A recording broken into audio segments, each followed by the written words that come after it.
जिस चीज़ को मैं छोड़ कर आई हूँ उस चीज़ को मैं दोबारा नहीं देखना चाहती। दो दिल मिल रहे हैं पार्ट 2।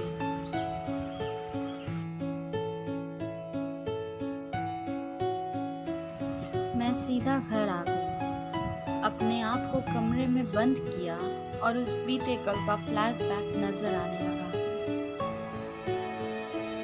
मैं कॉलेज में थी और पूरे कॉलेज में सबसे फेमस लड़के ने मुझे प्रपोज किया था।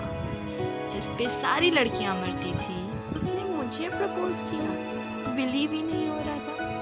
मेरी सारी फ्रेंड्स इस बात से मुझसे जला करती। मैंने भी विनय को हाँ कह दिया था जो आखिर।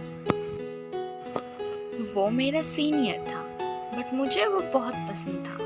हम दोनों साथ में लंच करते, कॉलेज बंक भी करते। सब कहते थे बहुत कूल लगती है हमारी जोड़ी। हमें एक साथ हुए 6 मंथ्स हो चुके थे। मैं अपनी सीट पे बैठी थी। मेरे क्लासमेट प्रिंस ने मुझसे नोट्स मांगे। हम नोट्स के बारे में डिस्कस करने लग गए।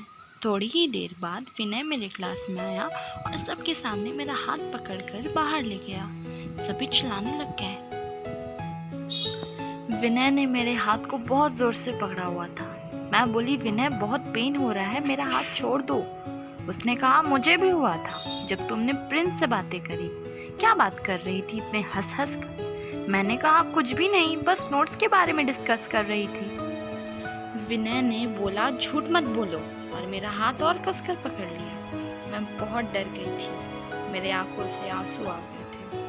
विनय ने तुरंत कहा, सॉरी बाबू, मुझे माफ कर दो। यू नो ना आई लव यू। और मैं जेलस फील कर रहा था रिलेशनशिप को बचाने के लिए, और मैं जो उससे प्यार करती थी मैंने उसे माफ कर दिया। सोचा था अब वो ऐसा नहीं करेगा, बट हर बार वैसा ही करने लग गया। जब भी कोई भी लड़का मुझे देखे या मुझसे बातें किया करे तो वो सारा गुस्सा मुझ पे ही निकालता। मैं बहुत डरी और सहमी सी रहा करती। खुद ही सोचती कि ये कैसा प्यार है जहाँ मुझे ही इतनी तकलीफ मिलती है। मैं विनय के पास जा रही थी। थोड़ा लेट हो गया था। विनय ने पूछा, इतना लेट क्यों हुआ? मैंने कहा, टीचर ने बुलाया था। अच्छा, मैं जानता हूँ कोई टीचर ने नहीं बुलाया, सब तुम्हारे बहाने हैं।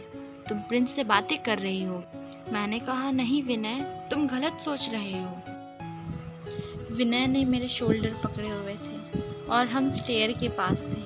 तभी उसने मुझसे जोर से चिल्लाते हुए कहा, झूठ मत बोलो। वो आगे बढ़ा। मैं पीछे होती गई और स्लिप कर गई। स्टेयर्स पे ब्लड थे। मैं बेहोश हो चुकी थी। जब होश आया तो खुद को हॉस्पिटल में पाया। मम्मी पापा को देखकर आंसू रोक भी नहीं पाई। वहाँ विनय नहीं था, सिर्फ मम्मी पापा थे मेरे। मैं रोते रोते सारी बातें पापा को बताई और यहाँ से जाने को कहा। डॉक्टर्स ने कहा, ये जैसा बोल रही हैं वैसा ही करिए, वरना इनके दिमाग पर असर पड़ सकता है। पापा ने मेरी बातें मान ली और कहा, हम सब यहाँ से कहीं और चलेंगे जहाँ तुम सब कुछ शुरू से शुरू करना। पल्लवी का कॉल आया। हेलो। हाँ पल्लवी, मैंने सुना तुमने करण को रिजेक्ट किया, क्यों यार?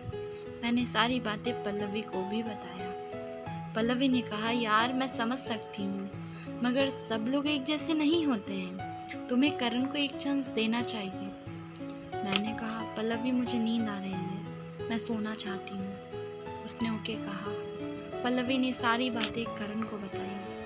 अगले दिन करण मेरे घर आया। उसने कहा, नायरा, सभी लड़के एक जैसे नहीं होते हैं। नहीं कहूँगा कि तुम मुझे हाँ कह दो, मगर मुझे ज़रूर परख लो। कुछ वक्त दो, मुझे जान लो, फिर अपना जवाब दे देना। मैंने कुछ नहीं कहा।